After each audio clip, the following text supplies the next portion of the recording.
¿Qué tal amigos amantes del vóley? Bienvenidos a La Magia del Vóley, su espacio donde hablamos de todo lo relacionado con este deporte que tanto nos apasiona.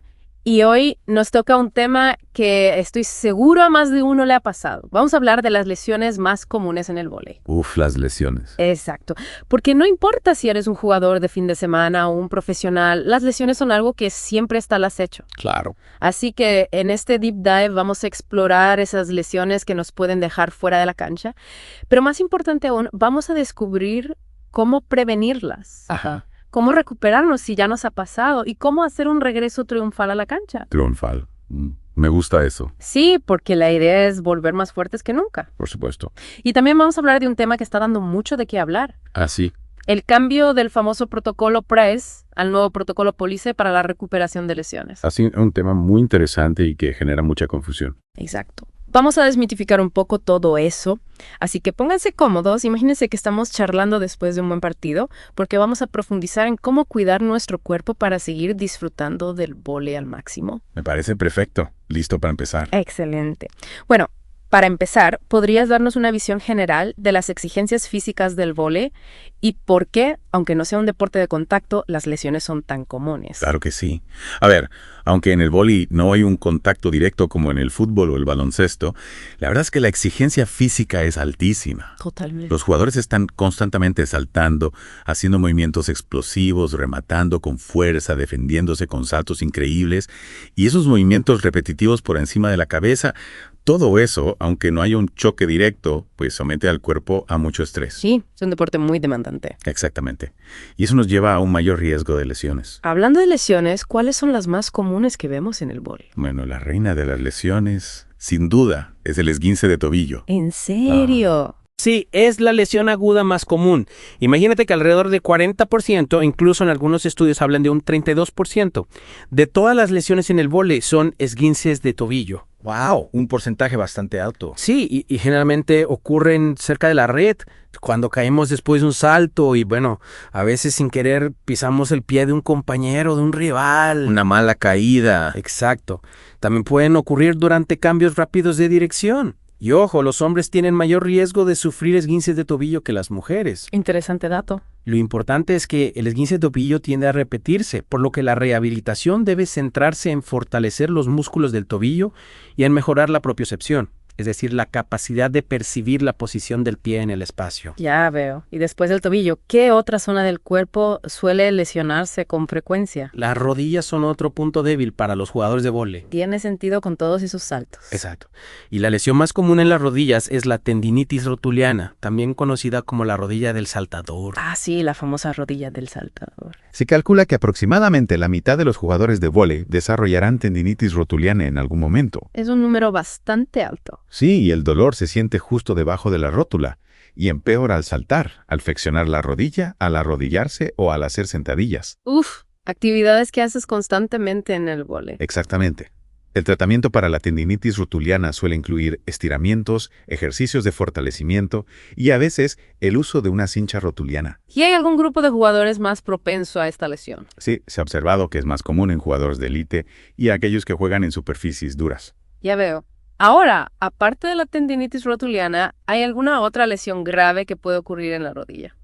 Sí, aunque menos frecuente, las lesiones del ligamento cruzado anterior, o SCA, también pueden ocurrir en el vóley. Uy, esas sí que son delicadas. Sí, suelen ser más graves. Y generalmente ocurren durante movimientos de pivote o aterrizajes bruscos. ¿Y qué se hace en esos casos? Si el jugador quiere volver a practicar vóley a un alto nivel, muchas veces se requiere cirugía. Entiendo. ¿Y hay alguna diferencia entre hombres y mujeres en cuanto a este tipo de lesiones? Sí, las mujeres son más propensas a sufrir lesiones del SA, posiblemente debido a diferencias anatómicas y de fuerza muscular. Interesante. ¿Y qué de la parte superior del cuerpo? Bueno, los hombros también sufren mucho en el vóley, especialmente por los movimientos repetitivos por encima de la cabeza al sacar, rematar o bloquear. Claro. Se estima que entre 8% y el 20% de todas las lesiones en el vóley afectan al hombro.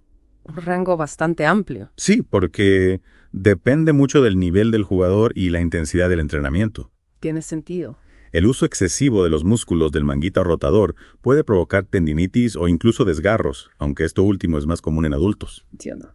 En jugadores más jóvenes, el dolor de hombro a menudo se asocia con la inestabilidad del hombro y el síndrome de pinzamiento. ¿Y qué se puede hacer para prevenir este tipo de lesiones en el hombro? Bueno, es crucial fortalecer los músculos del manguito rotador y los músculos escapulares, que son los que controlan el movimiento del omóplato. ¿Y hay alguna recomendación específica para fortalecer esos músculos? Sí, hay varios ejercicios que se pueden hacer con bandas de resistencia o pesas ligeras para fortalecer los músculos del manguito rotador.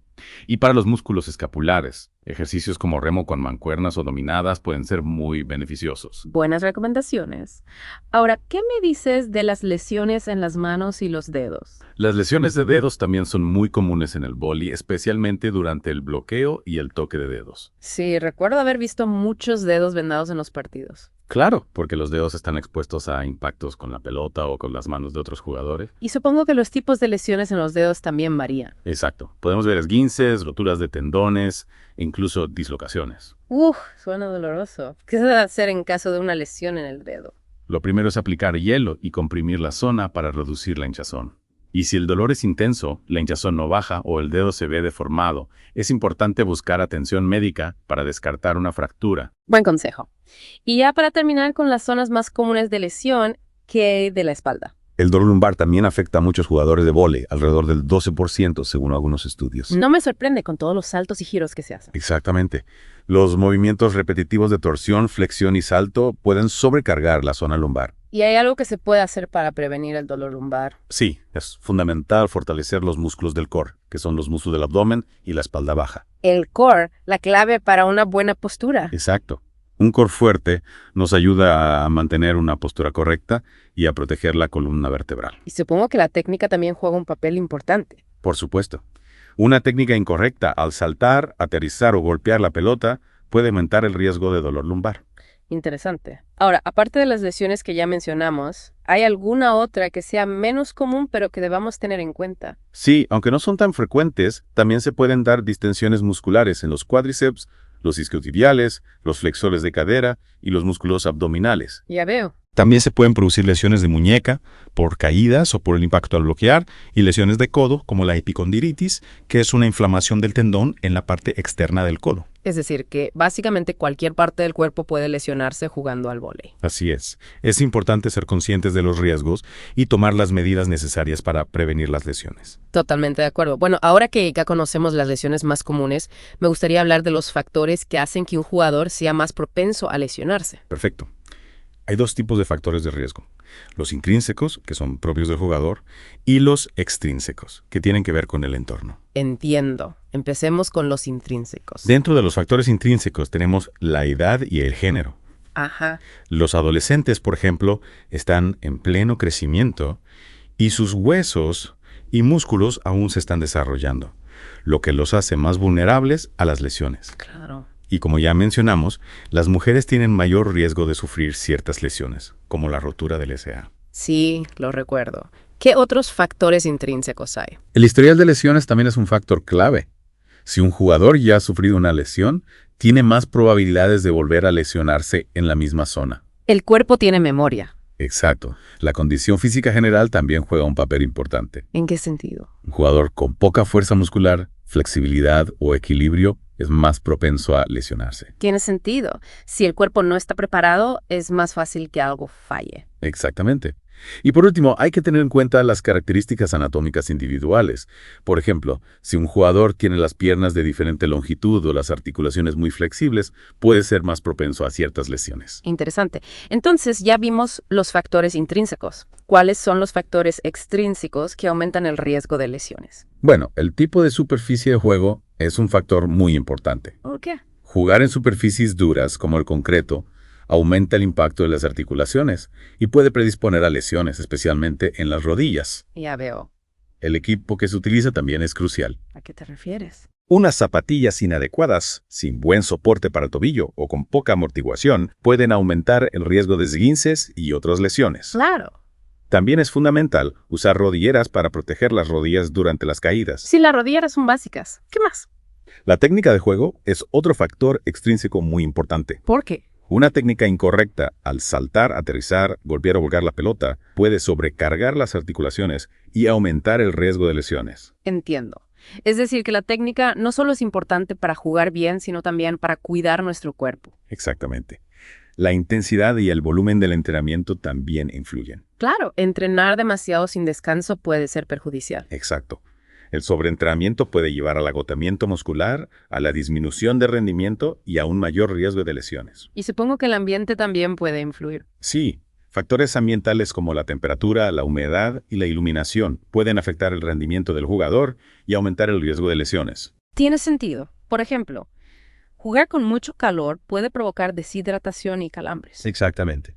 Y jugar con poca luz puede dificultar la visión y aumentar el riesgo de caídas y choques. Bueno, ya que hemos hablado de los factores de riesgo, me gustaría profundizar en la prevención de lesiones. Parece genial. La prevención es fundamental para disfrutar del vóley al máximo. Totalmente. Entonces, ¿cuáles son las principales estrategias de prevención que podemos implementar? Lo primero y más importante es un buen calentamiento antes de cada entrenamiento o partido. El calentamiento, la base de todo. Exacto. El calentamiento debe incluir ejercicios cardiovasculares para aumentar la temperatura corporal y el flujo sanguíneo, y estiramientos dinámicos para preparar los músculos y las articulaciones para la actividad física. ¿Y cuánto tiempo debería durar un buen calentamiento? Un calentamiento adecuado debería durar entre 10 y 15 minutos. Perfecto. ¿Y qué hay de los ejercicios de fortalecimiento? El fortalecimiento muscular es esencial para prevenir lesiones. ¿Qué músculos debemos fortalecer específicamente?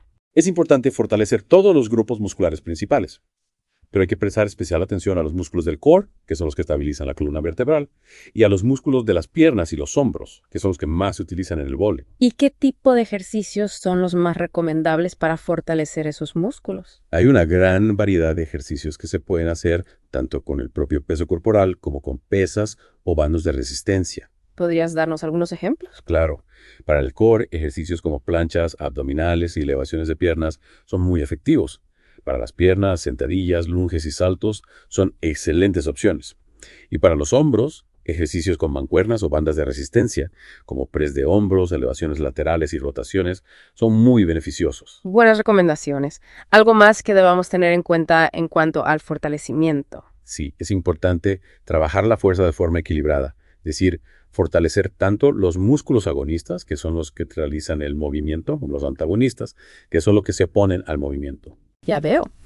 Y aparte del calentamiento y el fortalecimiento, ¿qué otras estrategias de prevención podemos implementar? Los ejercicios de pliometría y agilidad también son muy importantes para prevenir lesiones. ¿En qué consisten esos ejercicios? La pliometría se basa en movimientos explosivos como saltos y rebotes que ayudan a mejorar la potencia muscular y la capacidad de reacción. Y la agilidad, supongo que se trata de moverse con rapidez y precisión. Exacto. Los ejercicios de agilidad como carreras laterales, zigzags y cambios de dirección ayudan a mejorar la coordinación y la capacidad de respuesta ante situaciones inesperadas. Interesante. Y aparte de los ejercicios, ¿qué más podemos hacer para prevenir lesiones? La flexibilidad también es un factor importante. Claro, los estiramientos. Exacto. Los estiramientos ayudan a mantener la elasticidad muscular y a prevenir contracturas y desgarros. ¿Qué tipo de estiramientos son los más recomendables? Se recomienda combinar estiramientos dinámicos, que se hacen antes del ejercicio, para preparar los músculos, con estiramientos estáticos, que se hacen después del ejercicio, para relajar los músculos y mejorar la flexibilidad. Perfecto. Y por último, ¿qué me dices del equipo? El uso de un equipo adecuado es fundamental para prevenir lesiones. Ya mencionaste las zapatillas y las rodilleras, ¿hay algo más? Sí, es importante elegir unas zapatillas específicas para vóley que proporcionen un buen soporte para el tobillo y una buena amortiguación. Ajá. También se pueden usar tobilleras para dar más estabilidad a la articulación, especialmente si el jugador ha sufrido esguinces de tobillo en el pasado. Entiendo. Y ya para terminar con la prevención, ¿algún último consejo? Sí, es fundamental escuchar a nuestro cuerpo y no forzarlo si sentimos dolor o molestias. Muy importante, es mejor prevenir que lamentar. Exactamente. Bueno, ahora pasemos a otro tema crucial, la recuperación de lesiones. Un tema clave para volver a la cancha lo antes posible. Exacto. Entonces, ¿qué debemos hacer si sufrimos una lesión jugando al vóley? Lo primero que hay que hacer es detener la actividad física y aplicar el protocolo PRICE, que significa protección, reposo, hielo, compresión y elevación. Price. Sí, La protección se trata de evitar cualquier movimiento o actividad que pueda agravar la lesión. El reposo implica dejar de jugar al vóley y limitar otras actividades físicas. El hielo ayuda a reducir la inflamación y el dolor, y se debe aplicar durante 15-20 minutos cada 2-3 horas. La compresión, con un vendaje elástico, también ayuda a controlar la inflamación, y la elevación de la zona lesionada por encima del nivel del corazón favorece el drenaje linfático y reduce la hinchazón. Entonces, Price es como el ABC de la atención inmediata a una lesión. Exactamente. Es fundamental actuar con rapidez para minimizar los daños y acelerar la recuperación. Y después de aplicar Price, ¿qué sigue? Bueno, el siguiente paso es la rehabilitación, que es un proceso gradual que tiene como objetivo recuperar la funcionalidad completa de la zona lesionada. ¿Y quién debe guiar este proceso de rehabilitación? Lo ideal es contar con la supervisión de un fisioterapeuta o un médico especialista en medicina deportiva. Ellos son los expertos. Exacto. El profesional de la salud evaluará la lesión, diseñará un plan de rehabilitación personalizado y hará un seguimiento del progreso del jugador. Entiendo. ¿Y cuáles son las etapas típicas de un proceso de rehabilitación? El proceso de rehabilitación suele incluir las siguientes etapas: control del dolor e inflamación, recuperación de rango de movimiento, fortalecimiento muscular, trabajo propioceptivo y readaptación al deporte. Empecemos por la primera etapa. En la primera etapa, el objetivo principal es controlar el dolor y la inflamación. ¿Cómo se logra eso? Se pueden utilizar diferentes métodos, como la aplicación de frío, la compresión, la medicación analgésica o antiinflamatoria y la terapia manual. Ya veo. Y una vez que se ha controlado la inflamación, ¿qué sigue? El siguiente paso es recuperar el rango de movimiento de la articulación lesionada. Es decir, la capacidad de mover la articulación en todas las direcciones. Exacto. Se pueden realizar ejercicios de movilidad articular, estiramientos y técnicas de movilización pasiva para mejorar la flexibilidad y la amplitud de movimiento. Y después de la movilidad, ¿qué viene? Una vez que se ha recuperado un rango de movimiento adecuado, se comienza con el fortalecimiento muscular. Para recuperar la fuerza perdida. Exactamente. Se utilizan ejercicios específicos para fortalecer los músculos debilitados por la lesión y los músculos circundantes. ¿Y cómo se progresa en el fortalecimiento? Se empieza con ejercicios de baja intensidad y se va aumentando la resistencia y la dificultad de forma gradual a medida que el jugador va recuperando la fuerza. Entiendo. ¿Y qué hay del trabajo propioceptivo? El trabajo propioceptivo es fundamental para recuperar el equilibrio y la coordinación. ¿En qué consiste este tipo de trabajo? Se trata de realizar ejercicios que desafían el equilibrio y la coordinación del jugador, como ejercicios en superficies inestables, ejercicios de equilibrio en una pierna o ejercicios con los ojos cerrados. Interesante. Y por último, la readaptación al deporte. La readaptación al deporte es la fase final de la rehabilitación, en la que se preparará al jugador para volver a jugar al vóley sin riesgo de recaídas. ¿Cómo se lleva a cabo esta readaptación? Se empieza con ejercicios que simulan los movimientos del vóley, como saltos, desplazamientos laterales, remates y bloqueos. Y supongo que la intensidad se va incrementando poco a poco. Exacto. Se empieza con ejercicios de baja intensidad y se va aumentando la dificultad y la duración de forma progresiva hasta que el jugador esté preparado para volver a jugar a su nivel habitual. Genial. Ahora, hablemos de ese cambio del protocolo Price al protocolo Police. Un tema que genera mucha controversia en el mundo de la fisioterapia deportiva.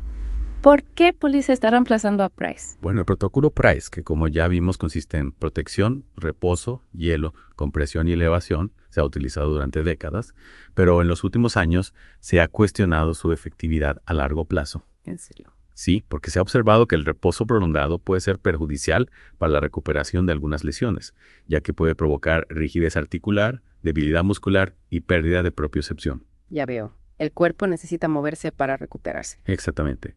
El protocolo Police, por otro lado, enfatiza la importancia de la carga óptima. ¿Qué significa carga óptima? Significa que en lugar de inmovilizar completamente la zona lesionada, se busca una movilización temprana y controlada, adaptada a las necesidades del jugador y a la fase de la lesión. Entiendo. Entonces, Police no se trata de evitar el movimiento por completo, sino de encontrar el nivel adecuado de actividad. Exactamente. Se trata de encontrar un equilibrio entre la protección de la lesión y la estimulación de la curación mediante el movimiento controlado. Y aparte de la carga óptima, ¿hay alguna otra diferencia entre Police y Price? Sí, Police también enfatiza la importancia de la educación del paciente, la terapia manual y el ejercicio terapéutico individualizado. ¿Qué significa educación del paciente? Significa que se le explica al jugador en detalle su lesión, el proceso de recuperación y las medidas que debe tomar para cuidarse y evitar recaídas. Muy importante. ¿Y la terapia manual y el ejercicio terapéutico a qué se refieren? La terapia manual incluye técnicas como masajes, movilizaciones articulares y estiramientos, que ayudan a mejorar la movilidad, reducir el dolor y la inflamación y promover la curación de los tejidos. Y el ejercicio terapéutico se refiere a ejercicios específicos diseñados para fortalecer los músculos debilitados, mejorar la flexibilidad, la propiocepción y la coordinación. Entiendo. Entonces, Police es un enfoque más integral y personalizado para la recuperación de lesiones. Exactamente. Se adapta a las necesidades individuales de cada jugador y busca una recuperación más rápida y completa. Bueno, ya hemos cubierto mucha información valiosa sobre las lesiones en el vóley, su prevención y recuperación. Sí, hemos hecho un repaso bastante completo. Para finalizar, ¿qué mensaje clave te gustaría dejarles a nuestros oyentes? Mi mensaje principal es que la prevención es la mejor estrategia para evitar lesiones. Calentar adecuadamente, fortalecer los músculos, trabajar la flexibilidad, usar un equipo adecuado y escuchar a nuestro cuerpo son medidas clave para disfrutar del vóley de forma segura. Y si a pesar de tomar precauciones sufrimos una lesión, es fundamental buscar atención médica especializada y seguir un plan de rehabilitación adecuado. Excelentes consejos. Y no olviden que el protocolo Police es una herramienta muy valiosa para la recuperación de lesiones que enfatiza la importancia de la carga óptima, la educación del paciente, la terapia manual y el ejercicio terapéutico individualizado. Perfecto. Muchas gracias por compartir tus conocimientos con nosotros. Ha sido un placer. Y a todos ustedes, gracias por acompañarnos en este deep dive sobre las lesiones en el vóley. Esperamos que les haya sido útil. Recuerden que la información es poder y que cuidarse es fundamental para disfrutar del vóley y de cualquier actividad física al máximo. Hasta la próxima.